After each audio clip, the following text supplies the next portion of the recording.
Welcome to this my new video. In this video I want to talk about a problem that I had, and I found a solution after several days. A problem that I had with my STM32 blue pill boards, but I think that it can happen in any STM board or also in any ARM based microprocessor. So the problem that I had is after I downloaded a new firmware to the board, very simple program actually, the board became unresponsive.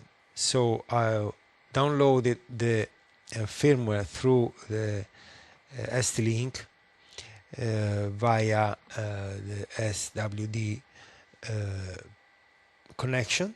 So ST-Link, Chinese ST-Link, this one with a dongle that you plug directly to the USB ports of the computer, and then you have the SWD connection, the wires plugged to the SWD headers of the boards, and then start programming. I mean, this one is a quite common way to download firmware to the board.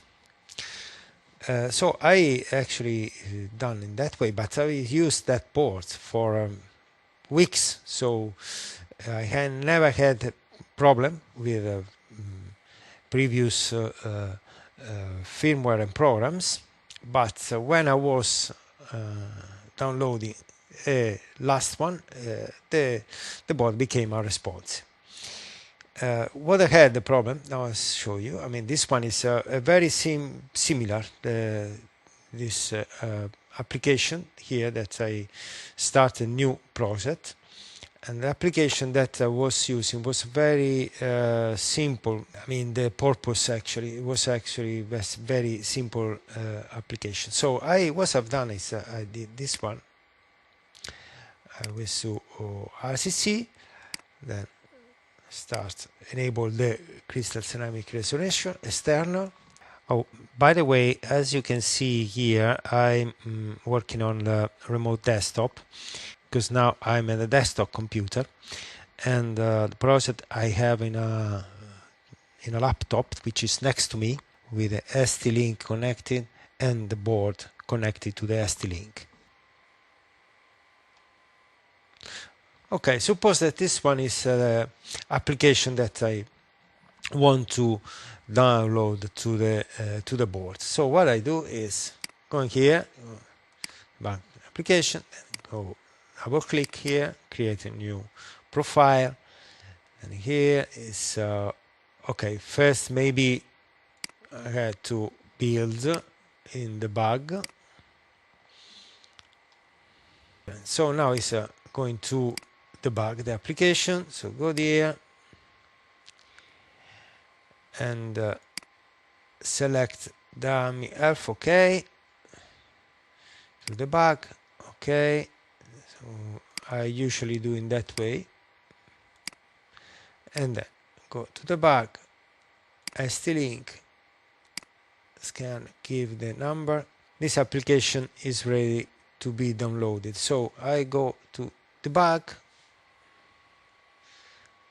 and this message is failed to start GDB server, but this is actually the real reason is that couldn't not verify the ST device. So for many, as I found on the internet, for many this one means that the board is not genuine, it's not STM original boards, or at least the microcontroller is not the original one. Okay, but it wasn't my problem, because I was using the board before and without problems, and then suddenly when I was downloading this firmware, I had this problem, and apparently the board got bricked. I couldn't do anything. Uh, After many days of research and thinking also what could happen, I found out the solution. Okay, now I go to the configuration.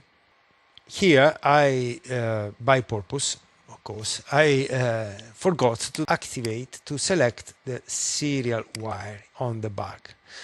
This is quite important because the serial wire is SWD debugging is a feature of the ARM CPU inside the microcontroller. Is not ST or STM feature, but is ARM feature. And if we try to download some code on, to the microcontroller without this option selected, we in some way we block that feature, and apparently there is no reason to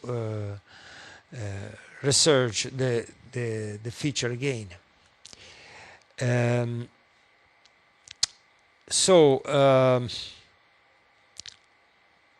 That one is okay. Now I generate the code. Say generate, and then go ahead.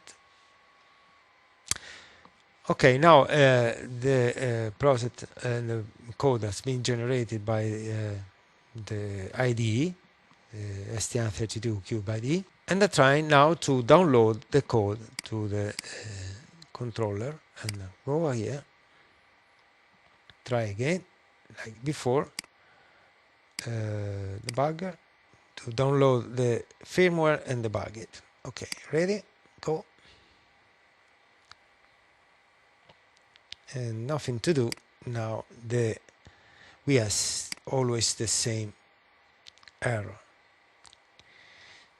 So this is a reason why many on the internet and forums believe that the board is bricked and or is not genuine STM. Now I'll show you the solution that I found. That first I generate the release version, which is cleaner, without all the debugging code inside. So I generate this one, and I don't download the firmware to the board. I actually open another application, the STM32 ST-Link utility. I will give the link to download it on the description. And connected. Okay, I want to say something before. Everything is like before. I didn't touch anything. The ST-Link is there, is the same ST-Link, the Chinese ST-Link, the dongle, the one that you plug on the USB, with the same board connected, SWD debugging. So now I try to connect. That one is connected now.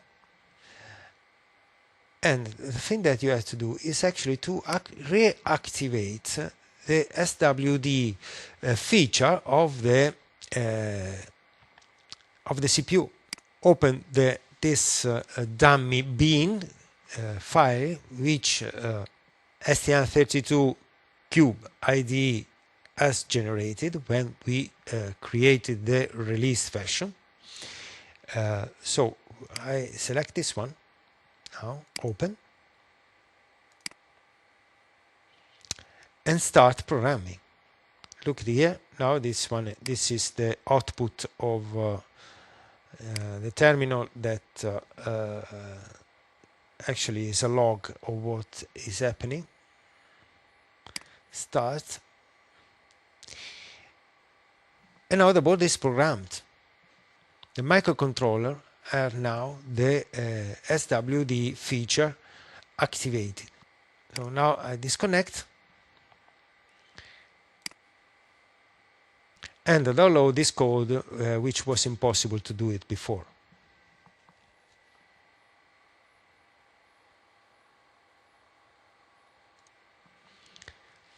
Okay, let's try again. Back configuration. Same as before, debug.